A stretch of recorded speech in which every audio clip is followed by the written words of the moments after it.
Assalamualaikum warahmatullahi wabarakatuh. Perkenalkan, nama saya Dinar Maliki.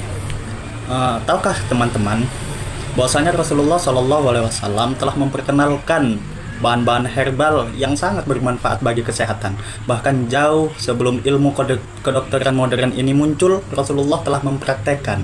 Berikut bersama saya dalam beberapa menit ke depan kita akan membahas 7 bahan herbal yang digunakan Rasulullah sebagai media pengobatan. Yang pertama kita masuki madu. Madu ini mengandung gula alami, vitamin, dan besi yang berguna untuk menjaga kekebalan tubuh. Adapun dosis pemakaian madu ini yang dikonsumsi sebanyak 2 sampai 3 sendok per hari, bisa juga dengan air hangat. Nah, hadis tentang madu bahwasanya penyembuhan itu terdapat pada 3, salah satunya dengan mengkonsumsi madu. Yang kedua ada kurma. Kurma ini juga mengandung gula alami, serat. Adapun manfaat kurma ini baik untuk kesehatan dan kurma ini sangat bagus sekali untuk ibu hamil. Adapun dosis mengkonsumsi kurma itu biasanya dengan bilangan ganjil dalam harinya, yang mana 3 atau 7 butir kurma dalam satu hari. Nah, karena kurma ini identik dengan orang Arab, maka dianjurkan dengan dosis tersebut, kawan-kawan ya. Kurma ini, kawan-kawan, di dalam hadis disebutkan Rasulullah pernah bersabda, makanlah dari kalian 7 butir kurma ajwa. Barang siapa yang memakan 7 butir kurma ajwa, maka di hari itu juga dia tidak akan terkena penyakit atau sihir. Kemudian barang yang ketiga ada minyak zaitun. Nah, minyak zaitun ini dia mengandung lemak sehat, vitamin E. Minyak zaitun ini, kawan-kawan, sangat berfungsi bagi kesehatan, yang mana dia menjaga kulit. Kemudian untuk dosis minyak zaitun ini itu boleh dimakan, karena minyak zaitun ini kan banyak juga spesifiknya. Ada yang bisa untuk dimakan, ada yang bisa digunakan untuk minyak rambut. Adapun hadis tentang minyak zaitun, makanlah dari kalian minyak zaitun dan gunakanlah sebagai minyak rambut. Nah, kita masuki barang yang keempat. Ini ada saffron. Saffron ini adalah putik dari bunga, yang mana kandungannya ini saffron. Jadi cara pemakaian saffron itu diambil 1 sampai 3 helai, kemudian dimasuki, direndam dengan air hangat, kemudian diminum. Manfaatnya itu sangat variatif. Salah satunya itu saffron ini sangat berguna untuk menenangkan pikiran.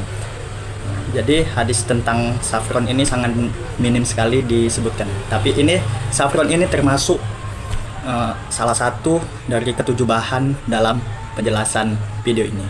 Kemudian kita masuki ada namanya kustul hindi. Kustul hindi ini apa, Bang? Kustul hindi ini akar pohon Hindia, yang mana akar pohon Hindia diekstrak yang menjadi bubuk. Kemudian cara pemakaiannya gimana? Cara pemakaiannya itu 1 sampai setengah sendok dimasukkan ke dalam air hangat dan kemudian dikonsumsi, itu minimal sehari.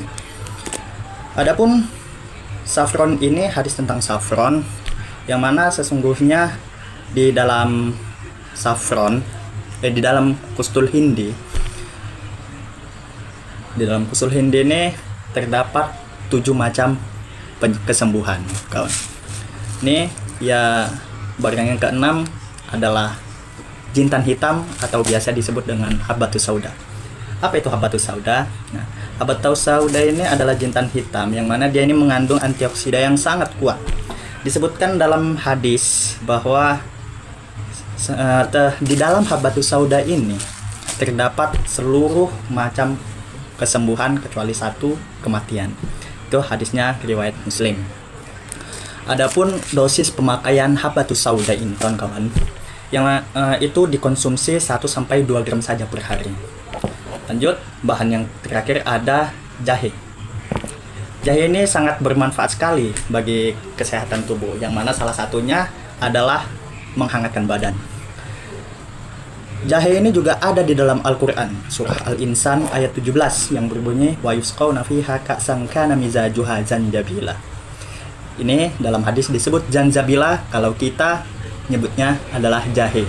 Jahe tidak hanya terdapat dalam hadis tetapi juga terdapat dalam Al-Quran. Bahkan minuman orang yang pertama kali masuk surga, orang yang masuk surga pertama kali minuman yang ia minum adalah minuman yang mengandung jahe.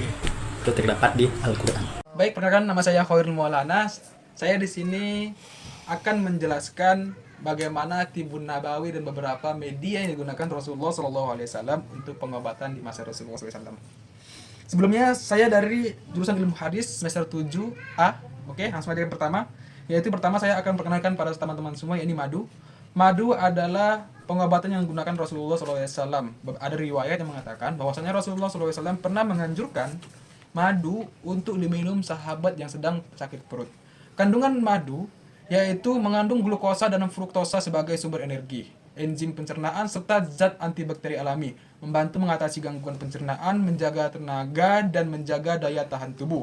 Cara penggunaannya, Rasulullah SAW menggunakan madu 1-2 sendok dalam sehari atau bisa campur dengan air hangat. Nah, ini bisa teman-teman lihat madu. Oke. Yang kedua yakni kurma. Kurma adalah makanan yang sangat dekat dengan kehidupan Rasulullah SAW. Karena apa? Karena kurma banyak tumbuh di Arab Saudi. Karena memang habitat dari kurma ini adalah di daerah Arab. Beliau sering berbuka puasa dengan kurma dan menjadikannya makanan sehari-hari.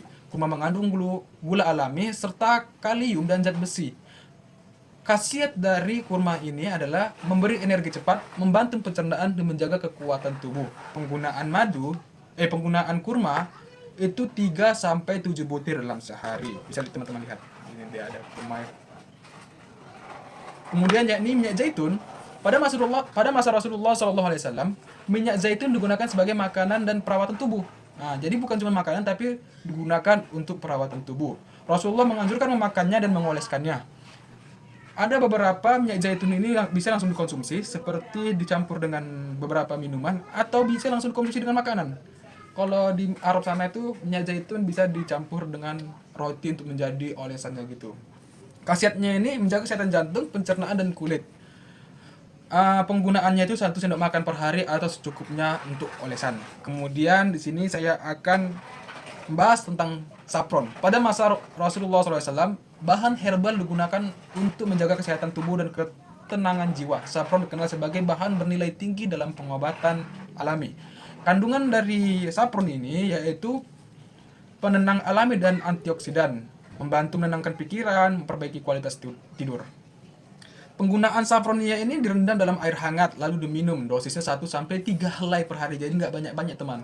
Ini cuma direndam sama air, bisa air biasa atau air hangat. Ini contohnya akan saya tunjukkan. Oke. Kemudian yang kelima yaitu ada Husnul Hindi. Husnul Hindi dikenal sebagai obat yang digunakan pada masa Rasulullah SAW dan disebutkan langsung oleh beliau sebagai media pengobatan. Kandungan relevan Husnul Hindi mengandung minyak atsiri dan senyawa antibakteri alami, membantu melawan infeksi dan menjaga daya tahan tubuh. Cara penggunaan sesuai sunnah yakni ditumbuk lalu diminum dan dioleskan sesuai kebutuhan. Jadi ini digunakan ini Husnul Hindi bisa digunakan 1 atau 1,5 sendok teh per hari ini. Kemudian selanjutnya media yang digunakan Rasulullah dalam Tibun Nabawi yaitu ada jintan hitam. Rasulullah menyebutkan bahwa jintan hitam adalah obat bagi banyak penyakit. Hal ini menjadikannya salah satu bahan utama dalam Tibun Nabawi. Jintan hitam mengandung minyak yang jika kita lihat membantu menjaga kesehatan dan meningkatkan daya tahan tubuh. Cara penggunaan sesuai sunnah bisa dikonsumsi secara rutin sebagai obat. Ya, ini bisa ini seperti contoh ini saya tunjukkan dalam bentuk butiran. Ini bisa langsung dikunyah. Ada beberapa dilihat di toko-toko itu mereka membuat jintan hitam atau habbatus sauda dalam bentuk pil atau cairan. Kemudian selanjutnya yaitu jahe. Nah, pada masa Rasulullah SAW, jahe dikenal sebagai minuman penghangat tubuh. Dalam beberapa riwayat, Rasulullah pernah mengkonsumsi jahe. Jahe mengandung senyawa penghangat alami dan berkhasiat menghangatkan badan, membantu pencernaan dan meredahkan masuk angin. Jahe ini bisa kita gunakan dengan air hangat, dia bisa direbus dengan air hangat atau bisa dicampur dengan beberapa minuman seperti kok kita di Indonesia itu dicampur dengan susu atau dan lain-lain, atau bisa juga dengan teh gitu. Penggunaannya itu bisa 1 gelas per hari dari rebusan ini gitu. Nah, jahe ini ada 2 jenis teman-teman. Itu ada jahe merah dan jahe putih. Bisa lihat teman, ini jahe merah. Dia kelihatan lebih hitam dari kulitnya ketimbang jahe putih. Mungkin sekian dari saya, karena ada 7 yang saya paparkan mengenai media yang digunakan Rasulullah SAW dalam pengobatannya. Saya Khairul Mana, makasih banyak. Assalamualaikum warahmatullahi wabarakatuh.